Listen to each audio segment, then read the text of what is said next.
Okay, can I talk to you now about the pre-budget sell? A lot of things change in politics, but the pre-budget sell never does. So that's what we're going to see Anthony Albanese's in the Hunter today. There'll be announcements to the tune of $1 billion when it comes to solar panels, and really this pitch to Australians about, local manufacturing essentially and local made products boosting Australian businesses. So what can we expect in the budget? Well, what you'll see in this budget is a traditional Labor budget, and that includes a focus on made in Australia. You're talking about solar panels today. It's so important that we are able to, we've got a massive transformation going on in our economy at the moment. We know we'll need more solar panels, we'll need wind turbines, we'll need batteries.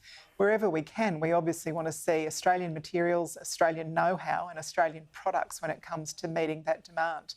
That's important for jobs and wealth creation in this country, but we also found out during COVID that if things go bad in the international community, if there's an unexpected shock of whatever type, we're not at the top of the list for getting hold of some of these critical goods and services. We need to make sure that we have domestic capacity, and in solar in particular, we do the best research in the world on solar, but we have traditionally not been able to translate that into a substantial domestic industry. We should be doing our very best to translate that into Australian jobs and Australian wealth, and that's what the Prime Minister's committed to. I think isn't that because we buy most of our solar panels from China? We do. I think they supply about 90% of and the there's world's not a solar good panels. recycling program at the back end of that afterlife, is it? Absolutely, and this is a really critical element of made in Australia. It's remade in Australia as well. At the moment, we don't get enough life out of the resources that we're using, out of the materials that we're using.